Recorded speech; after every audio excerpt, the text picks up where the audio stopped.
दिल्ली में सुबह सुबह घर घर अखबार पहुंचा।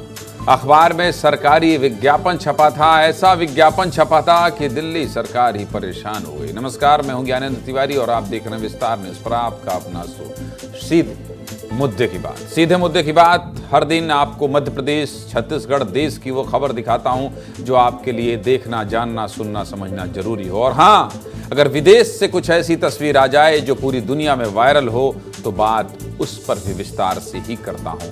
आज क्या क्या दिखाने वाला हूं, चलिए एक एक करके आपको बता देता हूं। लेकिन सबसे पहले शुरुआत देश की राजधानी दिल्ली से आज करेंगे। दिल्ली में विधानसभा चुनाव होने वाले हैं। मुफ्त की पॉलिटिक्स के लिए जानी जाने वाली आम आदमी पार्टी खूब वादे कर रही है और सिर्फ वादे ही नहीं कर रही, रजिस्ट्रेशन भी करवाने लगी है। लेकिन इस रजिस्ट्रेशन को लेकर सरकारी विभागों ने दिल्ली वालों के लिए एक अलर्ट जारी कर दिया है। अखबारों में इन योजनाओं से सावधान रहने का इश्तहार छप गया है। खूब राजनीति हो रही है, इस पर विस्तार से बताएंगे। दूसरी खबर में आपको कजाकिस्तान से आई एक तस्वीर दिखाएंगे। अजरबैजान के बाकू से एक विमान रूस जा रहा था।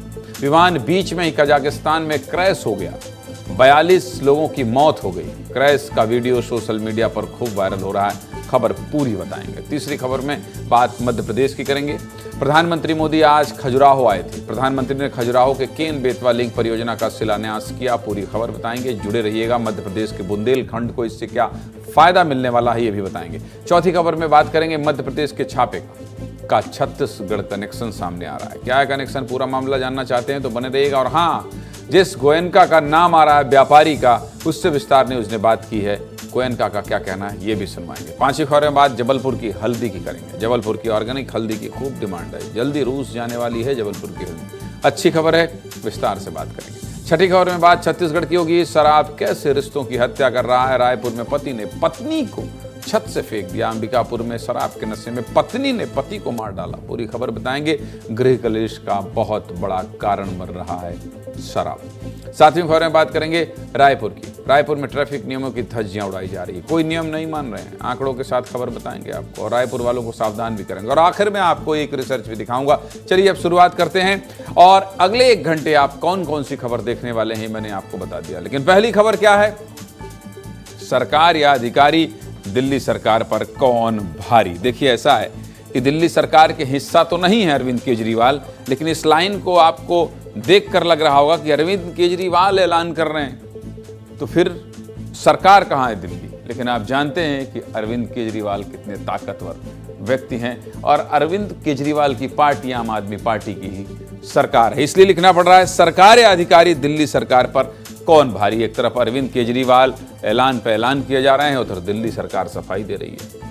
अधिकारी हैं उसमें वो सफाई दे रहे हैं। चलिए पूरी खबर बता देते हैं। दिल्ली में आम आदमी पार्टी की सरकार की ओर से शुरू की गई महिला सम्मान योजना और संजीवनी योजना को लेकर बवाल शुरू हो गया है। और आपको बता दें, इस बार बवाल किसी राजनीतिक पार्टी ने नहीं शुरू किया है, सरकार ने ही सरकार को घेर लिया है। पूरी खबर क्या है बता देते हैं। चलिए आपको बता देते हैं।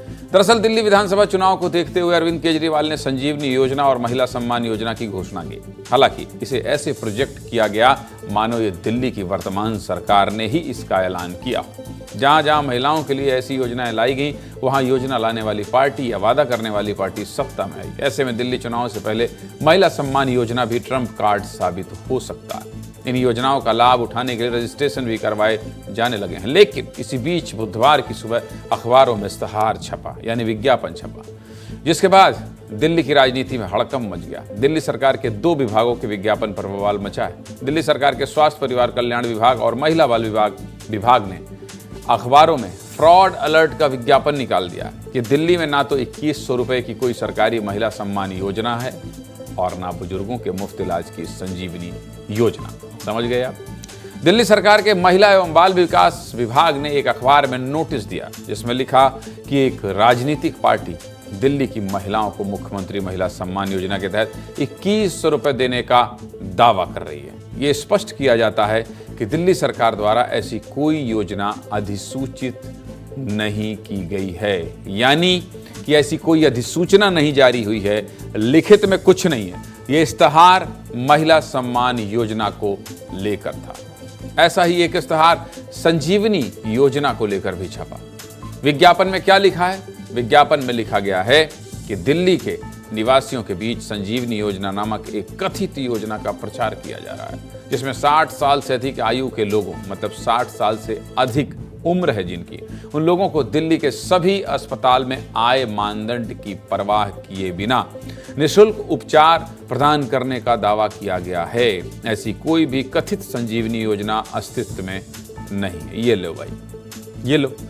इधर पार्टियां वादा कर रही हैं, दावा कर रही हैं कि हम देंगे, किया जाएगा, और इधर ये कहा जा रहा है भ्रम में मत पड़ना, भी कुछ नहीं मिल रहा है। दोनों विभागों की तरफ से जारी विज्ञापन में ये भी लिखा गया है कि मुफ्त योजना के नाम पर मांगी जा रही गोपनीय जानकारी आधार बैंक खाते के ब्यौरे से फ्रॉड होने का खतरा है, इसलिए ऐसे किसी फॉर्म पर दस्तखत ना करें, ना ही अंगूठा लगाएं। अब सरकारी विभाग की तरफ से खंडन किया गया है। सुबह सुबह लोगों के घरों तक अखबार पहुंचा तो पूरी दिल्ली में हलचल मची। केजरीवाल कह रहे हैं कि ये विज्ञापन बीजेपी ने अफसरों पर दबाव बनाकर निकलवाया है, संबंधित अफसरों पर कार्रवाई की जाएगी। दिल्ली में चुनाव है, इसलिए योजना पर, यानी कि जितने योजनाओं का नाम छप रहा है उस पर तनाव है। दिल्ली में जारी इश्तेहार पॉलिटिक्स पर पहले आपको एक रिपोर्ट देखना चाहिए। वैसे तो विस्तार से मैंने आपको सब कुछ बता ही दिया। देखिए क्या राजनीति हो रही है। हर महिला को, रजिस्ट्रेशन करने वाली महिला को 2100 रुपए हर महीने दिए जाएंगे। आपका ये कोड है, रजिस्ट्रेशन कोड है। ये है आपका कार्ड और केजरीवाल को वोट देना। स्वास्थ्य एवं परिवार कल्याण विभाग ने यहाँ पे एक नोटिस दिया अखबारों में और ये कहा कि संजीवनी योजना को लेकर के जितने भी रजिस्ट्रेशन कराए जा रहे हैं, तो रजिस्ट्रेशन कराने वाले लोग हों या फिर ये योजना ये अस्तित्व में नहीं है।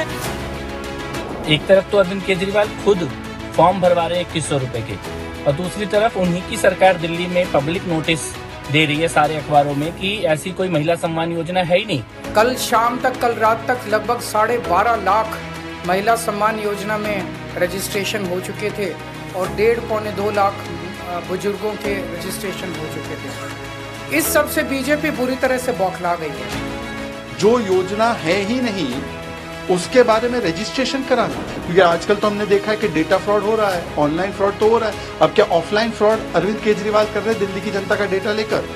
जो नोटिस आज अखबारों में जारी हुए हैं वो पूरी तरह से गलत है।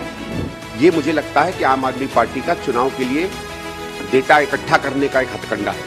आप लोगों को छलावा करके उनके डिटेल उनसे ले रहे हो, जिसमें उनके फोनों पे आप घुस सको। भारतीय जनता पार्टी ने दबाव बनाकर ये गलत सूचना अखबार में छपवाई है। इन अफसरों के खिलाफ एडमिनिस्ट्रेटिव कार्रवाई तो होगी ही।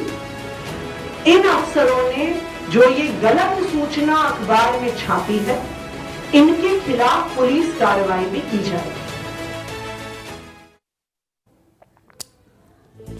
दिल्ली के मुख्यमंत्री आतिशी कह रही हैं कि विज्ञापन गलत है, बीजेपी ने दबाव डालकर छपवाया है, अधिकारियों पर कार्रवाई करेंगे। दिल्ली की राजनीति में सुबह सुबह अखबार के इश्तेहार पॉलिटिक्स की एंट्री हुई तो दोपहर होते होते रुख कैश पॉलिटिक्स पर शिफ्ट हो गया। आम आदमी पार्टी ने बीजेपी पर लोगों को पैसे बांटकर वोट रिजर्व करने का आरोप लगा दिया। बीजेपी नेता प्रवेश वर्मा के बंगले में करोड़ों रुपए कैश होने और महिलाओं को पैसे बांटने का आरोप लगाया। दिल्ली में पॉलिटिक्स चरम पर है। जैसे ही प्रवेश वर्मा पर आरोप लगे, मीडिया के कैमरे भी बीजेपी की पूर्व सांसद प्रवेश वर्मा के घर पहुंचे। प्रवेश वर्मा के घर से महिलाएं हाथ में पैसों वाला लिफाफा लेकर निकल रही थी। लिफाफे में 1100 रुपए थे। इसी पैसे को लेकर आम आदमी पार्टी ने प्रवेश वर्मा पर वोट के लिए नोट बांटने के आरोप लगाए हैं। आरोप लगे तो प्रवेश वर्मा खुद सामने आए और सफाई दी है। दिल्ली में कैश कांड पर हो रही राजनीति पर यह बयान सुन लीजिए। आज ये सबूत सबके सामने है कि प्रवेश वर्मा जी के घर 20 विंजर प्लेस पर महिलाओं को 1100 रुपए कैश बांटा जा रहा है। मेरे पिताजी ने जो मुझे सिखाया, संस्कार दिए कि जो भी जरूरतमंद होते हैं, जो भी गरीब होते हैं, उनकी मदद करनी है। सभी महिलाओं को हर महीने मेरी संस्था की तरफ से हम एक योजना बनाकर उनको मासिक एक जो है सहायता करेंगे। तो जो हमारे वॉलेंटियर्स थे उन्होंने जगह जगह पे कैंप लगाना शुरू किया। मेरी लाडली माताओं बहनें वहां पर आई और हमने उनके फॉर्म भरे और हमने उनको ये सहायता राशि देनी शुरू करी। एक बात से मुझे खुशी है कि कम से कम मैं यहाँ पे शराब नहीं बांट रहा हूँ। जो दिल्ली के मुख्यमंत्री पूरी दिल्ली में बांट रहे थे।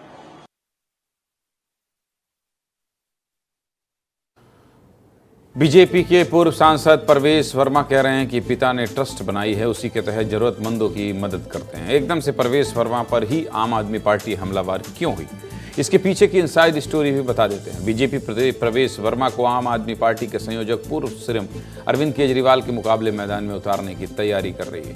प्रवेश वर्मा को भी आम आदमी पार्टी के नेता उसी चुनौती के रूप में भी देख रहे हैं। खुद अरविंद केजरीवाल ने आज सोशल मीडिया पर प्रवेश वर्मा को लेकर कई पोस्ट किए। एक पोस्ट में तो अरविंद केजरीवाल ने लिख भी दिया कि सूत्रों के मुताबिक बीजेपी प्रवेश वर्मा को अपना सीएम चेहरा घोषित करने जा रही है। क्या दिल्ली की जनता ऐसे व्यक्ति को अपना मुख्यमंत्री बनाना चाहेगी? बस इसी सवाल के इर्द गिर्द स्कैश पॉलिटिक्स को देखा जा रहा है। सीधे मुद्दे की बात क्या है? सीधे मुद्दे की बात यह है कि दिल्ली में चुनाव है, बस इसीलिए योजना से लेकर नोटों पर बवाल है। और सुनिए, देखिए, एक बात तो है कि अभी दिल्ली में चुनाव होना है और प्रवेश वर्मा कह रहे हैं कि 1100 रुपया जो बांट रहे हैं ये आर्थिक मदद कर रहे हैं। और उधर दिल्ली सरकार के अफसर क्या कर रहे हैं? विज्ञापन देकर ये कह रहे हैं कि भाई ऐसी कोई योजना चालू है नहीं। फॉर्म क्यों भरवाया जा रहा है? छत्तीसगढ़ में भी यही हुआ था। छत्तीसगढ़ में क्या हुआ था?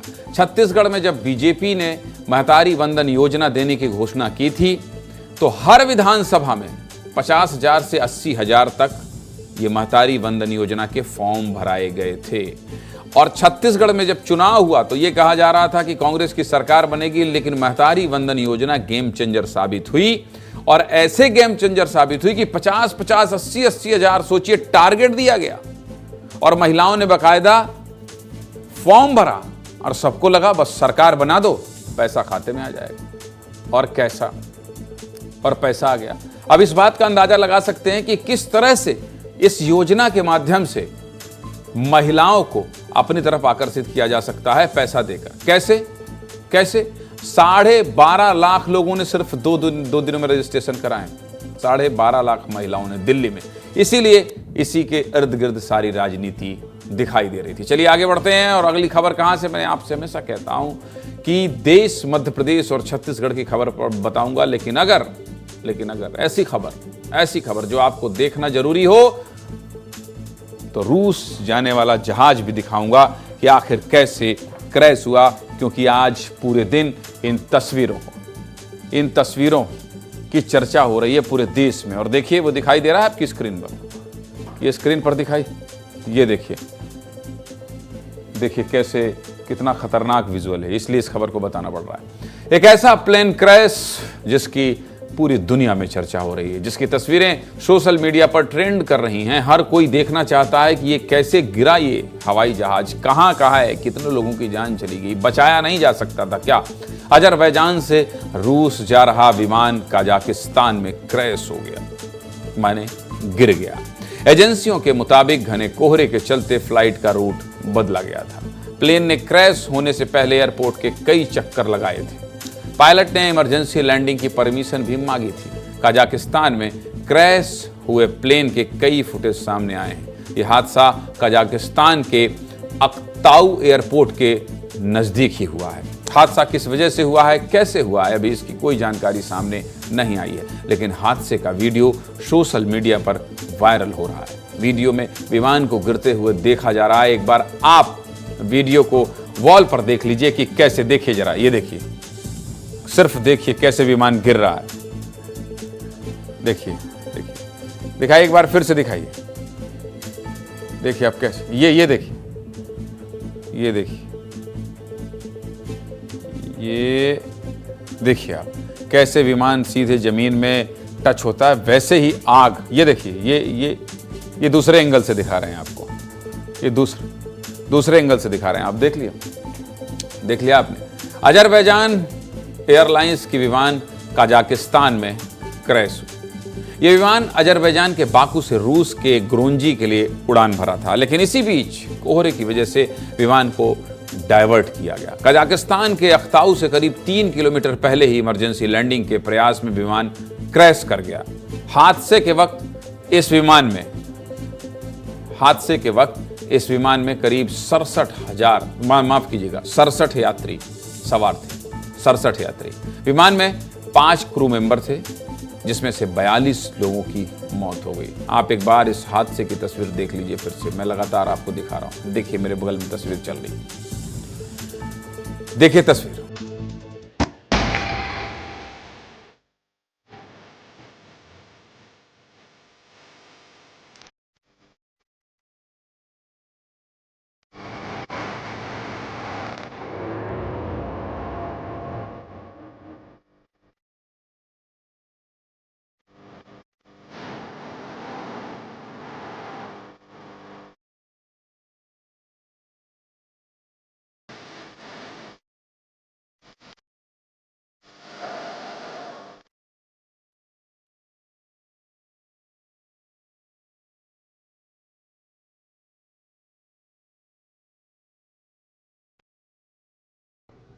कजाकिस्तान के आसमान में विमान चक्कर काट रहा था, एकदम से झटके से नीचे आने लगा और जमीन से टकराते ही आग का गोला बन गया। चंद सेकंड में देखते ही देखते आसपास चीख पुकार मच गई और विमान के परखच्चे उड़ गए, जो आप तस्वीरों में लगातार देख रहे हैं। विमान क्रैश की ये डरावनी तस्वीरें हैं और आपको पता है इस हादसे के पीछे एक वजह ये भी बताई जा रही है कि यह हादसा पक्षी के टकराने से हुआ है। मतलब चिड़ियों का झुंड इस विमान से टकराया और विमान हादसे का शिकार हो गया। रूसी मीडिया रिपोर्ट्स ने दावा किया है कि पक्षियों के झुंड से टक्कर की वजह से ही यह हादसा हुआ है।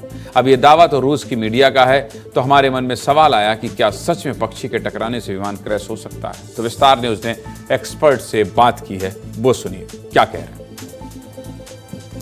विमान जो है अक्तो एयरपोर्ट पर दुर्घटनाग्रस्त हुआ है। टेक्निकल फॉल्ट भी हो सकता है और बर्ड हिट भी हो सकता है, लेकिन बर्ड हिट से कई बार एयरक्राफ्ट क्रैश होता है। अगर ज्यादा बर्ड, अगर 4-5 बर्ड एक साथ हिट होती है तो वो इंजन में चला जाता है, बर्ड्स के टुकड़े अंदर इंजन में चले जाते हैं और इंजन को चोक कर देते हैं और चोक होने के बाद कोई ऑप्शन नहीं रहता है पायलट के पास और इंजन बंद हो जाता है और इसकी वजह से भी जो है वो क्रैश हो जाता है। आसमान में कितनी चिड़िया उड़ती हैं, सोचिए। एक भी चिड़िया टकरा जाए तो विमान का इंजन फेल हो सकता है, ऐसा दावा किया जा रहा है एक्सपर्ट के द्वारा। कजाकिस्तान विमान क्रैश का वीडियो पूरी दुनिया में ट्रेंडिंग में है, इसलिए विस्तार से आपको खबर बता दिया। चलिए आगे बढ़ते हैं और अगली खबर कौन सी है ये बता देते हैं। अगली खबर कहाँ की है? अगली खबर है मध्य प्रदेश की, क्योंकि मध्य प्रदेश कौन आया है आज? प्रधानमंत्री मोदी आए हैं। और प्रधानमंत्री मोदी आए हैं तो क्या लेकर आए हैं? तोहफा लेकर आए हैं। प्रधानमंत्री आए, एमपी के लिए तोहफा लाए। क्या क्या लाए हैं और क्या मिलेगा मध्य प्रदेश के लोगों को, चलिए विस्तार से बता देते हैं। प्रधानमंत्री नरेंद्र मोदी ने आज अटल जी की 100वीं जयंती पर मध्य प्रदेश को बड़ी सौगात दी है और इस सौगात का सबसे ज्यादा फायदा बुंदेलखंड क्षेत्र को मिलेगा। अटल जी का सबसे बड़ा सपना था नदियों को जोड़ने का। आज उस दिशा में सरकार ने एक कदम और बढ़ाया है। इस योजना से किसको फायदा होगा, कितना खर्च आएगा और सब कुछ अगर आप जानना चाहते हैं तो इस खबर को ध्यान से देख लीजिए। चलिए बता देता हूं। प्रधानमंत्री मोदी ने मध्य प्रदेश के खजुराहो में केन बेतवा लिंक परियोजना का शिलान्यास किया, क्योंकि मौका अटल बिहारी वाजपेयी की जन्म जयंती का भी था। इसलिए इस मौके पर अटल जी पर डाक टिकट और सिक्का भी जारी किया गया। इस दौरान प्रधानमंत्री मोदी के साथ मंच पर मध्य प्रदेश के मुख्यमंत्री डॉक्टर मोहन यादव और प्रदेश अध्यक्ष वी.डी. शर्मा भी मौजूद थे। सबसे पहले कार्यक्रम की 4 बड़ी तस्वीरें देख लीजिए। पहली तस्वीर उस वक्त की है जब प्रधानमंत्री मोदी खुली जीप से कार्यक्रम स्थल पहुंचे थे। इस दौरान महिलाएं सिर पर कलश रखकर प्रधानमंत्री की गाड़ी के आगे चलती नजर आईं। खुली जीप में मुख्यमंत्री डॉक्टर मोहन यादव और वी.डी. शर्मा भी प्रधानमंत्री के साथ थे। दूसरी तस्वीर उस वक्त की है जब प्रधानमंत्री मोदी ने पूर्व प्रधानमंत्री अटल बिहारी वाजपेयी को नमन किया। इसके बाद तीसरी तस्वीर में प्रधानमंत्री मोदी ने केन बेतवा लिंक परियोजना का शिलान्यास और ओंकारेश्वर फ्लोटिंग सोलर परियोजना का लोकार्पण किया। इसके बाद चौथी तस्वीर में आप देख सकते हैं प्रधानमंत्री मोदी ने कलश में लाए गए केन और बेतवा नदी के पानी को प्रतीकात्मक रूप से मिलाया है। कार्यक्रम में प्रधानमंत्री मोदी ने अपने भाषण की शुरुआत बुंदेलखंडी भाषा में की। पीएम ने कांग्रेस पर हमला भी किया। क्या कहा है प्रधानमंत्री मोदी ने, पहले सुनिए फिर आगे बात करें। सुनिए। बुंदेलखंड पे रहने वाले सभी जनन का हमारी तरफ से हाथ जोड़ के राम राम पहुंचे। जहां सुशासन होता है वहां वर्तमान चुनौतियों के साथ ही भविष्य की चुनौतियों पर भी काम किया जाता है। जहां कांग्रेस वहां गवर्नेंस हो ही नहीं सकती। इसका बहुत बड़ा खामियाजा दशकों तक यहां बुंदेलखंड के लोगों ने भी भुगता है। यहां की माताओं बहनों ने बूंद बूंद पानी के लिए संघर्ष किया। आज हमारी सरकार देश भर में नदियों को जोड़ने के अभियान को गति दे रही है। ये तो थी बात आज के कार्यक्रम की। अब सबसे पहले ये समझ लीजिए कि केन और बेतवा प्रोजेक्ट क्या है। समझना चाहते हैं तो चलिए मैं आपको दिखा देता हूं, बता देता हूं। दिखाइए भाई, ये देखिए आप, केन और बेतवा नदी जो नहर बताया जा रहा है ना, ये देखिए, ये केन नदी है, ये केन नदी बह रही है और ये बेतवा नदी है। इसके बीच में ये परियोजना है, देखिए। और ये पूरा इलाका जो है बुंदेलखंड का है। आप समझ गए। इस इलाके में जो गांव आने वाले हैं, कितने गांव आने वाले हैं ये भी मैं आपको बताऊंगा। लेकिन इस नदी और इस नदी, बेतवा नदी और केन नदी, दोनों को जोड़ने के लिए ये नहर एक बनाई जाएगी। आप समझ गए। और ये कौन सी नदी है? यमुना नदी। यमुना नदी में तो ये दोनों केन और बेतवा नदी जो अभी जोड़ने की कोशिश की जा रही है, जिसके लिए प्रधानमंत्री मोदी आए हैं, ये देखिए, केन नदी और बेतवा नदी को जोड़ने के लिए ये नहर बनाई जाएगी। और इधर जो गांव हैं, इन गांव में रहने वाले लोगों को, बुंदेलखंड का इलाका है, इसका फायदा मिलेगा। ये दोनों ही नदियां यमुना नदी से जुड़ती है। अब मैं आपको बता देता हूं, विस्तार से बता देता हूं कि वो कौन कौन से गांव हैं, कौन से कस्बे हैं जिसको ये फायदा मिलने वाला है। केन और बेतवा दो ऐसी नदियां हैं जो मध्य प्रदेश में एक दूसरे के समानांतर बहती हैं। मतलब कभी एक दूसरे से मिलती नहीं है, जैसा कि आप देख रहे हैं, ये दूर दूर है। यहां और यहां ये दूर दूर एक साथ नहीं बहती हैं। आप समझ गए। और दोनों ही नदियां यूपी में जाकर कहां मिलती हैं? यमुना नदी में, जो मैं आपको लगातार वॉल के जरिए समझा रहा हूं कि ये जाकर यमुना नदी में मिलती हैं। अब केन बेतवा लिंक योजना के तहत दोनों के बीच से एक नहर निकाली जाएगी। कौन सी नहर है? इस नहर की जो मैं आपसे लगातार बात कर रहा हूं। आप समझ गए। नहर निकाली जाएगी जो दोनों नदियों को आपस में जोड़ेगी, जैसा कि आप वॉल पर स्पष्ट देख सकते हैं। अगर आप घर पर हैं और आप प्रधानमंत्री आए थे, मुख्यमंत्री पहुंचे थे, मध्य प्रदेश को क्या सौगात मिली है ये नहीं समझ पाए हैं और अभी भी नहीं समझ पा रहे हैं कि कैसे एक दूसरे को जोड़ेगी, तो आप इस वॉल को देख लीजिए। बहुत आसानी से समझ जाएंगे कि आखिर ये कितनी बड़ी सौगात है। समझ गए आप। दोनों नदियों को आपस में जोड़ने का काम किया जा रहा है, जो स्पष्ट रूप से वॉल में दिखाई दे रहा है। इस नहर में कुछ बांध बनाए जाएंगे। इस नहर से ही बुंदेलखंड के सूखे को राहत मिलेगी, जो मैं आपसे बता रहा था। चलिए एक बार स्क्रीन को ध्यान से देख लीजिए और आसानी से समझा देता हूं। देख लीजिए, केन बेतवा लिंक योजना क्या है ये आप समझ गए होंगे। लेकिन अब यह भी जान लीजिए कि केन और बेतवा नदियों के जुड़ने से क्या फायदा होगा, जो मैं आपको बता रहा था कि कहां कौन से इलाके हैं। अगर मध्य प्रदेश की बात करें तो एमपी के 10 जिलों यानी कि छतरपुर, पन्ना, टीकमगढ़, निवाड़ी, दमोह, सागर, दतिया, शिवपुरी, विदिशा और रायसेन जिलों को इसका फायदा मिलेगा। आप समझ गए। इसके अलावा उत्तर प्रदेश के 4 जिलों महोबा, झांसी, बांदा और ललितपुर को सीधा फायदा मिलेगा। इसके अलावा और क्या होगा? करीब 8,11,000 हेक्टेयर जमीन को सिंचाई की सुविधा मिलेगी। मतलब क्या? मतलब यह कि बुंदेलखंड का सूखा कम करने में सीधे मदद मिलेगी, जो अब तक की सबसे बड़ी समस्या है बुंदेलखंड की। बुंदेलखंड क्षेत्र का एक बड़ा हिस्सा आज भी सिंचाई के लिए तालाबों और ट्यूबवेल पर निर्भर है। इसी वजह से कई क्षेत्रों में रबी की फसल भी नहीं हो पाती। करीब 62 लाख लोगों को पीने का पानी भी इस योजना से मिलेगा। 62 लाख लोगों को। इसके अलावा इस योजना में बनने वाले बांधों से करीब 103 मेगावाट बिजली और 27 मेगावाट सौर ऊर्जा का भी उत्पादन हो सकेगा। समझ गए आप भाइयों बहनों? समझ गए आप। चलिए और बता देता हूं आपको। प्रधानमंत्री के इस कार्यक्रम में आम लोग भी भारी संख्या में पहुंचे थे। इस पूरी परियोजना से आम लोगों को ही फायदा होना है, इसलिए आम लोगों से भी बात करना जरूरी था। लेकिन उसके पहले हमने सीएम डॉक्टर मोहन यादव और मध्य प्रदेश बीजेपी के प्रदेश अध्यक्ष वीडी शर्मा से भी बात की है। क्या कह रहे हैं प्रदेश के मुखिया इस पूरी योजना पर और पब्लिक की क्या राय है, सुन लीजिए विस्तार से। सुनिए।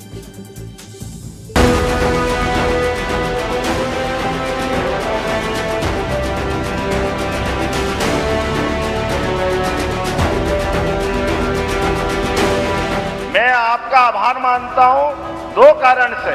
आज आपने यहां आकर के जो मध्य प्रदेश से कृपा की और 8 दिन पहले राजस्थान के माध्यम से भी वो भी मध्य प्रदेश से कृपा की। बुंदेलखंड की धरती पर अटल जी के सपने को पूरा करने के लिए भारत के प्रधानमंत्री आए हैं। हम उनका खजुराहो की जनता की ओर से, बुंदेलखंड की जनता की ओर से तहे दिल से उनका अभिनंदन और स्वागत करते हैं। मोदी जी आए हैं, केन वेदवा लिंक पानी की समस्या थी तो 10 जिला में पानी की सौगात दे गए। आज दिक्कत है हमारे क्षेत्र में बहुत पानी की, तो बेतमा जोड़ने के लिए किए गए हैं। किसानों के लिए अगर पानी आ रहा है तो बड़ा लाभ होगा।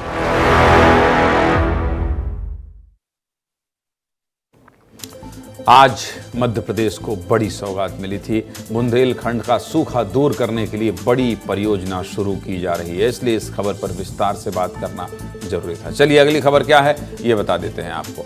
अगली खबर कहां से जुड़ी है? मध्य प्रदेश और छत्तीसगढ़ दोनों जगहों से जुड़ी है और क्या कनेक्शन है ये सब कुछ आपको दिखा देते हैं, बता देते हैं। मध्य प्रदेश के छापे का छत्तीसगढ़ कनेक्शन है, सीधी सी बात है, सीधे मुद्दे की बात यही है। पिछले करीब एक हफ्ते से आप सुन रहे हैं कि नहीं सुन रहे हैं, एक हफ्ते से मध्य प्रदेश के काले कारोबार पर हो रही कार्रवाइयों के बारे में विस्तार से बता रहा हूं। हर दिन कुछ नया खुलासा हो रहा है, कुछ नया पता चल जा रहा है और जो भी पता चल रहा है वो सिर्फ चौंका ही रहा है। आज फिर कुछ नए खुलासे हुए, लेकिन आज विस्तार न्यूज ने भी कुछ एक्सक्लूसिव खुलासे किए हैं। आज क्या क्या हुआ है सब कुछ जान लेते हैं। चलिए शुरुआत कर लेते हैं। भोपाल में 18 दिसंबर को 3 बिल्डरों पर हुई कार्रवाई अब बहुत आगे बढ़ चुकी है। अब तक की जांच में पता चला है कि इन कारोबारियों का सालाना टर्नओवर तो 50 करोड़ का ही था, लेकिन इन सब ने मिलकर करीब 500 करोड़ रुपए की टैक्स चोरी की है। भाई साहब, 50 करोड़ का टर्नओवर वाला आदमी 500 करोड़ की टैक्स चोरी कर रहा है। सूत्रों की माने तो विभाग के अधिकारियों का कहना है कि जांच पूरी होने पर करीब 10 गुना टैक्स चोरी की बात सामने आ सकती है। सोचिए कितना बड़ा टैक्स घोटाला है। जांच में यह भी खुलासा हुआ है कि कई ऐसे लोगों के नाम पर जमीन ली गई है जिन्हें यह पता ही नहीं है कि उनके नाम पर जमीन कोई जमीन भी है, वो केवल साइन करते थे। इनमें से अधिकतर वो लोग हैं जो कंस्ट्रक्शन कंपनी के कर्मचारी हैं। आयकर विभाग की जांच में 2 दिन पहले एक नया एंगल भी आया था, जब कारोबारी राजेश शर्मा के तार रायपुर के कारोबारी महेंद्र गोयनका से जुड़े। सूत्रों के अनुसार जांच में ये बात सामने आई कि राजेश शर्मा ने महेंद्र गोयनका के जरिए 50 करोड़ रुपए की ब्लैक मनी को इन्वेस्ट किया है। इस पूरे केस को समझने के लिए आज हमने कारोबारी महेंद्र गोयनका से एक्सक्लूसिव बातचीत की। भाई, इतने आरोप लग रहे हैं, इतने पैसे निकल रहे हैं, इतने टैक्स चोरी की बात आ रही है, तो महेंद्र गोयनका से भी तो बात करना पड़ेगा।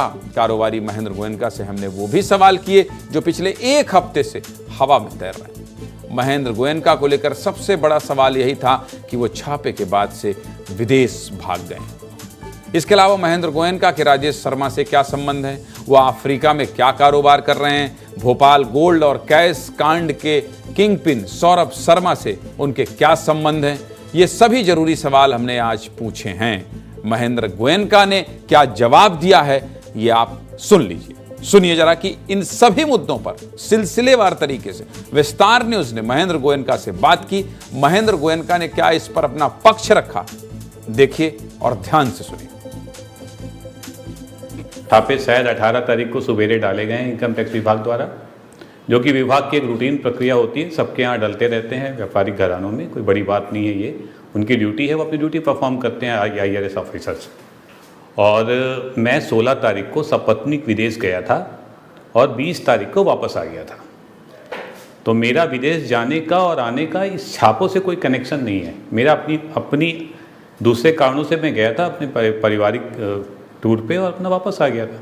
बिल्कुल सही आरोप है। बिल्कुल बिल्कुल सही, ये बिल्कुल सही आरोप है। राजेश शर्मा मेरे बहुत अभिन्न मित्र हैं, मेरे परिवार के सदस्य हैं जैसे ही हैं, और मेरे अभिन्न मित्र थे, हैं और रहेंगे। इसमें राजेश शर्मा जी से मेरी मित्रता में कोई डाउट नहीं है मुझे, और कोई वह मेरे मित्र हैं, इस बात को बताने में कोई परहेज नहीं है। बिल्कुल सही बात है। बस अभी तो मैं 2 ही काम कर रहा हूँ। कुछ अफ्रीका में संभावनाएं तलाश रहे हैं हम लोग व्यापार की, और खनन और रियल इस्टेट का मेरा कारोबार है। नहीं, ज़मीन वहाँ कोई नहीं खरीद सकता है। हम एज ए कंट्री, जैसे इंडिया में कोई फॉरेनर ज़मीन नहीं खरीद सकता है मेरे ख्याल से, तो हम लोग भी वहाँ ज़मीन नहीं खरीद सकते हैं। वहाँ पे हम कुछ लीज वीज की प्रक्रिया है, कुछ खनन कारोबारी हैं, तो खनन की संभावनाओं को तलाश रहे हैं। मेरी न तो कभी किसी सौरभ शर्मा व्यक्ति से मुलाकात हुई, ना कभी मेरी बात हुई, ना मैं जानता हूँ। और जहाँ तक मैंने मीडिया के माध्यम से पढ़ा है, क्योंकि मैं मीडिया से ही पढ़ पाया हूँ इस बात को, सौरभ शर्मा और ये सोना और चांदी, तो मुझे ऐसा लगता है कि वो किसी स्टेट डिपार्टमेंट की लोकायुक्त या EOW की सर्च थी, उसमें ऐसा हुआ है। तो ऐसा तो नहीं है कि इनकम टैक्स और लोकायुक्त ने मिलके काम किया होगा, मिलके डेट फिक्स की होगी। वो एक कोइंसिडेंट है कि उनकी सर्च की डेट भी वही उसी दौरान होगी जब इनकम टैक्स का सर्च चल रहा होगा। अब तक आपको ज्यादातर सवालों के जवाब मिल चुके होंगे, लेकिन इन सवालों के बाद भी 2 सवाल अभी भी बचे हुए थे कि महेंद्र गोयनका के तो सौरभ शर्मा से कोई संबंध नहीं है। सौरभ शर्मा जहां से खूब सोना मिल रहा है, पैसा मिल रहा है, चांदी मिल रहा है, लेकिन क्या राजेश शर्मा और सौरभ शर्मा के बीच कोई संबंध है? साथ ही राजेश शर्मा के अधिकारियों से क्या संबंध है? इस आरोप में कितनी सच्चाई है? ये 2 अहम सवालों के जवाब भी महेंद्र गोयनका ने विस्तार न्यूज से बातचीत में मेरे सहयोगी विवेक शुक्ला से बातचीत में दिया है। ये भी सुनिए। कभी नहीं। मैं राजेश शर्मा जी को पिछले 10 साल से जानता हूं, और मैं महीने में एक बार भोपाल जाता हूं तो मेरी उनसे मुलाकात अवश्य होती है। तो मैंने आज तक कभी सौरभ शर्मा को ना उनके यहाँ देखा, ना उनके ऑफिस में देखा, ना उनसे कभी बातचीत में जिक्र आया। तो मैं राजेश शर्मा जी के लगभग सभी मित्रों को जानता हूँ, और क्योंकि मेरे बहुत अभिन्न मित्र हैं, तो मैंने कभी सौरभ शर्मा जी का नाम सुना नहीं उनसे। सर, मैं तो आज तक किसी अधिकारी से राजेश शर्मा जी को नहीं मिलवाया हूँ। तो मैं जानता नहीं ऐसे किसी ऑफिसर को जिनको मैं लेके राजेश शर्मा जी के पास गया हूँ। दूसरा, अगर किसी अफसर के IAS के भोपाल में कहीं पे भी प्लॉट हैं, तो they are also having family. उन्हें भी रिटायर होना है, उनको भी सैलरी मिलती है, वो अपने पैसे इकट्ठे करते होंगे, प्लॉट लेते होंगे, तो इसमें भी क्या गलत बात है? ये थे उन सारे सवालों के जवाब जो आप सभी जानना चाहते थे। इस पूरी खबर पर पहले दिन से विस्तार न्यूज पर खुलासा सबसे पहले किसने किया था? विस्तार न्यूज ने किया था। और आज कारोबारी महेंद्र गोयनका से भी केवल विस्तार न्यूज ने ही बात की है। आगे भी जो अपडेट होगा आपको बताता रहूंगा। फिलहाल आगे बढ़ना चाहिए, और अगली कौन सी खबर है ये मैं आपको बता देता हूं। ये खबर कहां से? ये भी खबर मध्य प्रदेश से है, और मध्य प्रदेश से तो है, लेकिन विदेश कनेक्शन है मध्य प्रदेश का। क्या है देख लीजिए। मध्य प्रदेश की हल्दी रूस जाने वाली है, ये एक बड़ी खबर है। और मैंने कहा ना कि देश मध्य प्रदेश, और जरूरत पड़ी तो विदेश, तो इसमें मध्य प्रदेश भी है और विदेश भी है। मध्य प्रदेश की हल्दी अब रूस जाएगी। जी हाँ, ये वही हल्दी है जिसे हम और आप मसाले की तरह यूज करते हैं, लेकिन जबलपुर के एक किसान ने हल्दी में ऐसा कमाल कर दिया है, कि रूस से डिमांड आ गई है।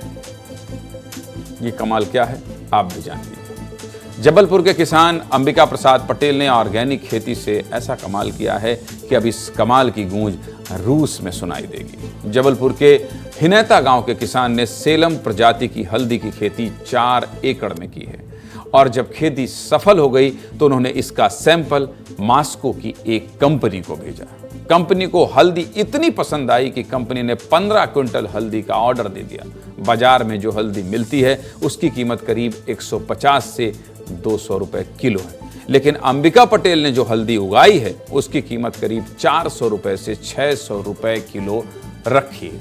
हल्दी कैसे उगाई गई है, रूस में कैसे डील की गई है, ये जानने के लिए हमारे सहयोगी दुर्गेश साहू सीधे कहां पहुंच गए? किसान के पास पहुंच गए। उसके बाद क्या किया? पूरी ग्राउंड रिपोर्ट तैयार की। आपको ग्राउंड रिपोर्ट दिखा रहे हैं, देख लीजिए।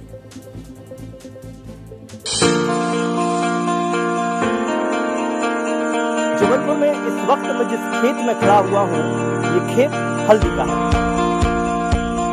इस तरीके से पूरा ये हरा भरा खेत है, और अमूमन देखने में ये मक्के की फसल जैसा आपको दूर से देखने में लगेगी, लेकिन ये हल्दी की फसल है। कारधानी की ये हल्दी की खुशबू रूस तक कैसे पहुंच गई? ये तो भारत सरकार के कार्यक्रम के माध्यम से रूस तक पहुंच गई।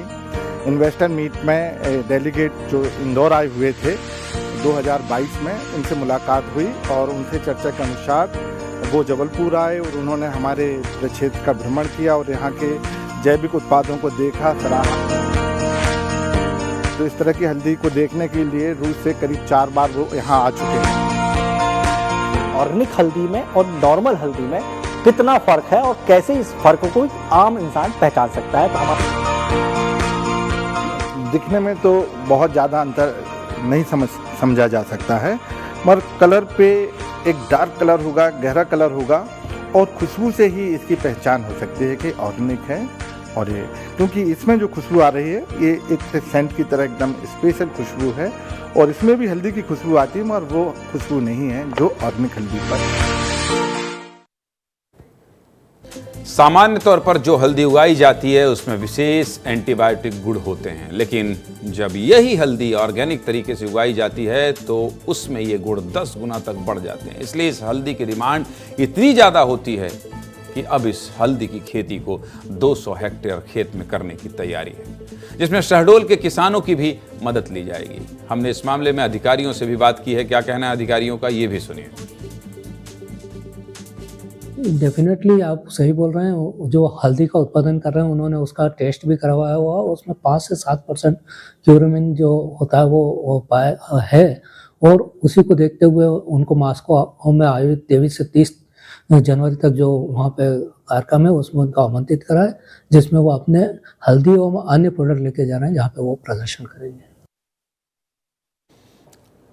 अब अपने मध्य प्रदेश की हल्दी विदेश जाएगी, किसानों को फायदा भी होगा, मध्य प्रदेश का भी नाम होगा। अच्छी खबर थी इसलिए आपको इतने विस्तार से दिखाया और सब कुछ बताया। चलिए आगे बढ़ते हैं। और अगली खबर कहाँ की है? अगली खबर देश, मध्य प्रदेश और विदेश की नहीं है। अगली खबर छत्तीसगढ़ की है। रायपुर वालों, ट्रैफिक नियम को मानो। ये लोग ट्रैफिक नियम नहीं मान रहे हैं और चालान बता रहा है कि आप लापरवाही कर रहे हैं। छत्तीसगढ़ की राजधानी रायपुर में लोग ट्रैफिक नियमों को लेकर सीरियस नहीं है। यातायात पुलिस ने बहुत बड़ा खुलासा किया है। छत्तीसगढ़ में सबसे ज्यादा ट्रैफिक नियम राजधानी यानी रायपुर के लोग तोड़ रहे हैं। वाहन चालकों पर करोड़ों रुपए का चालान बकाया है।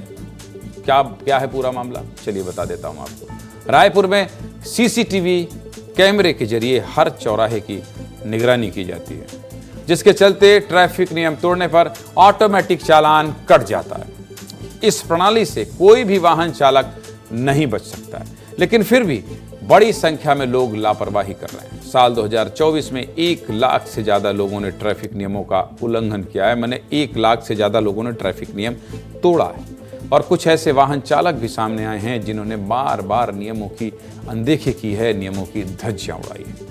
रायपुर में हर 500 मीटर में ट्रैफिक सिग्नल के साथ हाई रेंज कैमरे लगे हैं, फिर भी हर 25वां वाहन चालक सिग्नल तोड़ते पकड़ा जा रहा है। रायपुर शहर के शास्त्री चौक, जयस्तंभ चौक, कलेक्ट्रेट चौक, तेलीबांधा चौक, महिला थाना चौराहा और पंडरी चौक जैसे जगहों में यातायात लगातार बदहाल हो रहा है। ट्रैफिक नियमों से जुड़े इस साल के आंकड़े ग्राफिक्स के जरिए विस्तार से समझ लीजिए, अपनी स्क्रीन को देखिए। और हाँ, इसलिए इस खबर को ध्यान से देखिए क्योंकि आप भी ट्रैफिक नियम तोड़ते हैं और green signal, red signal, yellow signal का फॉलो नहीं करते। इस साल रायपुर में करीब 1 लाख लोगों ने ट्रैफिक नियमों का उल्लंघन किया है। 1 लाख लोगों ने ट्रैफिक नियमों का उल्लंघन किया है, जिसमें से 200 वाहन चालक ऐसे हैं जिनका 10 बार से ज्यादा चालान हुआ है, लेकिन उन्होंने एक भी चालान नहीं भरा है। जबकि 10 वाहन चालक ऐसे हैं जिन पर 164 से ज्यादा चालान बाकी है, जिसकी रकम अब 6,90,000 रुपए से ज्यादा हो गई है। ऐसे में कुछ वाहन चालकों पर 80,000 से ज्यादा का चालान हो गया। सोचिए, गाड़ी आप भी चलाते हैं। ये वाहन चालक कौन है ये भी जान लीजिए। गाड़ी नंबर CG04 MP 6926 के मालिक किशन सोनी के ऊपर 90,200 मतलब 89,000 है, 89,200 रुपए का चालान बाकी है। जबकि गाड़ी नंबर CG07 CD 9725 के मालिक वाहिदा बानो पर 87,500 रुपए का चालान बाकी है। और गाड़ी नंबर CG04 KR 8472 के मालिक सेमा लाहरे पर 82,400 रुपए का चालान बाकी है। ये महज कुछ नाम है। ऐसे लोगों की लिस्ट बहुत लंबी है। बताइए, अब ट्रैफिक पुलिस वाले नाम ही जारी कर दे रहे हैं, गाड़ी नंबर बता दे रहे हैं, पैसा तो नहीं बता देंगे सबको। ट्रैफिक पुलिस अब ऐसे वाहन चालकों का चालान कोर्ट में पेश करेगी। रायपुर में चालान ना भरने की सबसे बड़ी वजह क्या है जानते हैं? यहाँ ज्यादातर लोगों के पास चालान पहुंच ही नहीं रहा है, क्योंकि वाहन मालिकों का विभाग के पास रजिस्टर्ड मोबाइल नंबर या तो बंद हो गया है या किसी और को ट्रांसफर हो गया है। साथ ही कुछ लोगों ने अपना पूरा पता नहीं दिया है। आगे बताऊंगा, लेकिन पहले मेरे सहयोगी रोहित मिश्रा की ये डिटेल्ड रिपोर्ट देख लीजिए।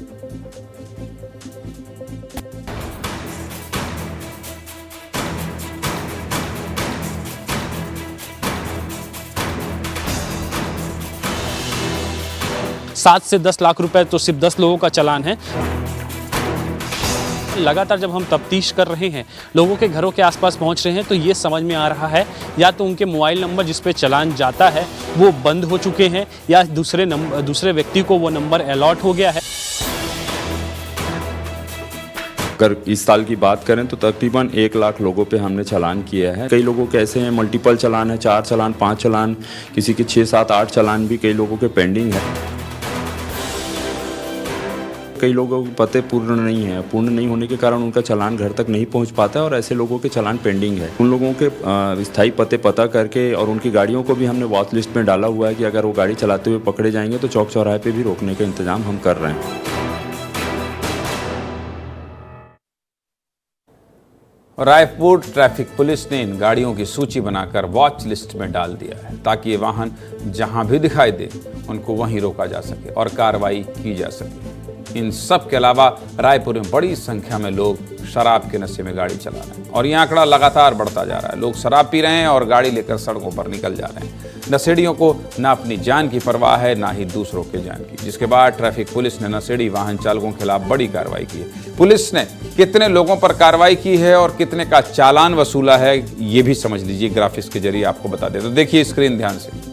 साल 2024 में अब तक लगभग 1900 वाहन चालकों पर कार्रवाई हुई है और इनसे 1 करोड़ 90 लाख का जुर्माना वसूला गया है। साल 2023 में ये संख्या 700 थी, लेकिन इस साल ये आंकड़ा 2.5 गुना से भी ज्यादा हो गया है।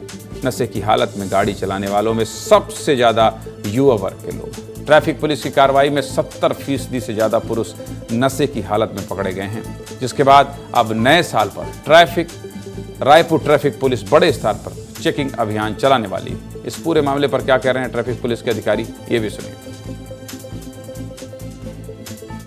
पिछले वर्ष 2023 में जहां नशे की हालत में वाहन चलाने वालों की संख्या 700 थी, तो इस वर्ष हमने जनवरी से लेकर दिसंबर तक 1900 से अधिक वाहन चालकों का जो नशे की हालत में वाहन चलाते हैं, चाहे 2 पहिया हो 4 पहिया हो भारी वाहन, और उसमें हमने कार्रवाई भी किया है और 1 करोड़ 90 लाख से अधिक का जुर्माना इसमें वसूल किया गया है। लोग नशे की हालत में वाहन चलाते हैं, शहर के अंदर प्रवेश करते हैं, तो हमने उसमें कार्रवाई भी किया है, फाइन भी किया। और इसमें माननीय सुप्रीम कोर्ट की गाइडलाइन भी है कि जो भी व्यक्ति नशे की हालत में वाहन चलाता है उसका हम लोग लाइसेंस निलंबन भी करते हैं।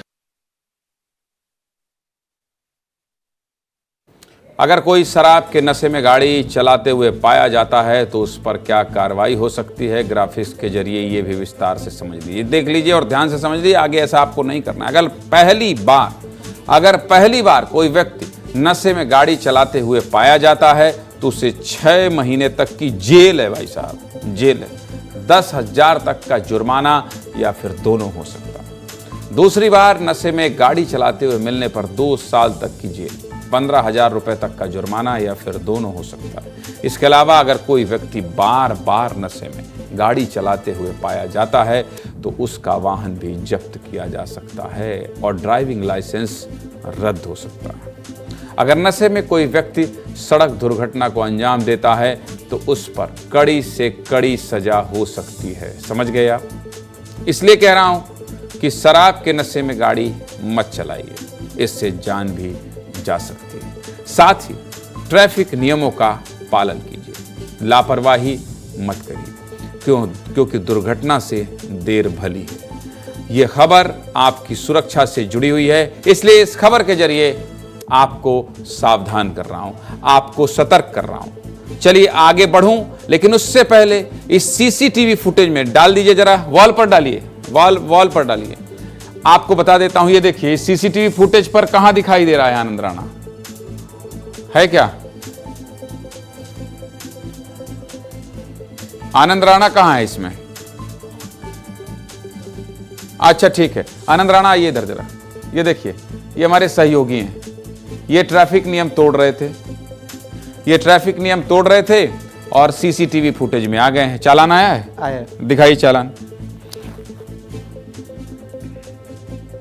सर ये ऑनलाइन आया हुआ है। ये अच्छा ऑनलाइन है। अच्छा, ये आपकी खबर देखिए, हमारे सहयोगी की खबर भी हम दिखा रहे हैं, हम अपने सहयोगी की खबर भी दिखा रहे हैं। आनंद देखिए, ये गाड़ी किसका, ये आप ही का है? जी मेरी गाड़ी है। आनंद हमारे सहयोगी हैं, इन्होंने ट्रैफिक नियम तोड़ा है, सीसीटीवी फुटेज में इनकी फोटो आ गई है, इनका गाड़ी नंबर आ गया है। कौन सा गाड़ी नंबर क्या है आनंद? CG04NU2670। बताइए कब आया चालान? ये 2022 का है सर। 2022 का। तो कितने रुपए का चालान है? ये 500 रुपए का है। भरे क्यों नहीं थे? सर कर दिए हैं, अभी पे किए हैं, बेइज्जती करवा दिए।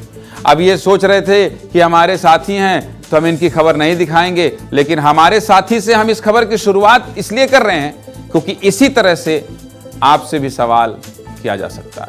और इसलिए आनंद, ये देखिए कहाँ है, ये वाली गाड़ी है। ये देखिए आनंद, देखिए बताइए, खुद ही बता रहे हैं, पकड़े गए आनंद राणा। आज आनंद राणा पकड़े गए, और पकड़े गए तो हम इनको विस्तार से दिखा भी रहे हैं। देखिए यही गाड़ी है इनकी, यही स्कूटी है, और ये खबर भी आप ही ने एडिट की है? जी। बताइए, ये हमारे वीडियो एडिटर हैं आनंद राणा, और इन्होंने इस खबर को एडिट की थी, यही पकड़ाए थे, अब यहां हमने इनको एक्सपोज कर दिया। तो आनंद अगली बार से प्रॉमिस कीजिए नहीं होगी सर। बोलिए गलती, और शपथ लीजिए, ऐसे शपथ लीजिए, मेरे साथ साथ जो दर्शक हैं वो सभी भी शपथ लें कि ट्रैफिक नियमों का उल्लंघन नहीं करेंगे, और अगर करेंगे तो मेरे जैसे स्टूडियो में आ जाएंगे। बिल्कुल सर। चलिए, बहुत धन्यवाद। चालान कब भरेंगे आप? भर दिया सर। भर दिया? चलिए ठीक है, लेकिन अगली बार से ध्यान रखिए। ओके आनंद, चलिए आगे बढ़ते हैं। और अगली खबर क्या है? देखिए, विस्तार न्यूज है। विस्तार न्यूज अपने लोगों से आपको ये सीख देता है कि अगर आप गलती करते हैं तो आपको दोबारा ये गलती नहीं करना है। इसीलिए हमने अपने साथी को बुलाया, वो खबर दिखाई और आपको सजग किया, सावधान किया। चलिए आगे बढ़ते हैं। और अगली खबर क्या है? ये भी नशे से संबंधित है, आपसी रिश्तों का कत्ल से संबंधित है, पति पत्नी के रिश्तों के बीच दरार पैदा करने वाली खबर है। देख लीजिए, पति पत्नी के दुश्मन बनी शराब। बताइए क्यों करना ऐसा क्यों करना कि आप हत्या करने लगे पति पत्नी को, और पत्नी पति को इसलिए मार डाले क्योंकि वो शराब पीते थे। एक तरफ पति ने पत्नी को छत से फेंक दिया, तो दूसरी तरफ पत्नी ने पति की हत्या कर दी। दिल दहला देने वाला मामला सामने आया है। शराब के नशे में लोग रिश्तों का कत्ल कर रहे हैं। सुनकर हैरान रह जाएंगे आप, पति पत्नी का रिश्ता शर्मसार हो गया, सुनकर हैरान हो जाएंगे। तस्वीरों को देखिए, दोनों तस्वीरें छत्तीसगढ़ की हैं। पहली तस्वीर राजधानी रायपुर की है, जहां एक व्यक्ति ने पहले अपनी पत्नी की पिटाई की, फिर छत की बालकनी से नीचे फेंक दिया, जिसके चलते पत्नी गंभीर रूप से घायल हो गई। दूसरी तस्वीर अंबिकापुर की है, जहां एक महिला ने अपने पति की बेरहमी से हत्या कर दी है। कुल्हाड़ी से पति के सिर पर वार करके महिला ने इस घटना को अंजाम दिया है। इस वारदात के बाद पूरे इलाके में लोग दहशत में हैं, सनसनी फैल गई है। इन दोनों घटनाओं के पीछे की मुख्य वजह शराब का नशा है। क्या है पूरा मामला, विस्तार से बता देता हूं। शुरुआत करते हैं रायपुर की घटना से। 23 दिसंबर को सुनील जनबंधु शराब के नशे में धुत होकर घर आया और अपनी बेटी की पिटाई करने लगा। बच्ची को रोते चिल्लाते देखकर पड़ोस की महिला ने बीच बचाव किया, फिर बच्ची को अपने घर ले गई। थोड़ी देर बाद जब पत्नी सपना काम से लौटी तो बच्ची ने रोते रोते पूरी बात बताई। बच्ची की पिटाई के बारे में पूछने पर सुनील गुस्से में चिल्लाने लगा और उल्टा अपनी पत्नी को ही मारने लगा। विवाद बढ़ने पर पत्नी बालकनी में चली गई और कहा कि क्या मुझे मार डालोगे? तब शराब के नशे में धुत पति ने कहा कि तुझे जान से मार दूंगा, और फिर पत्नी को बालकनी से नीचे फेंक दिया, जिससे वो बुरी तरह घायल हो गई। आगे बताऊंगा, लेकिन पहले पुलिस के अधिकारी और पड़ोसी क्या कह रहे हैं ये सुन लीजिए, सुनिए।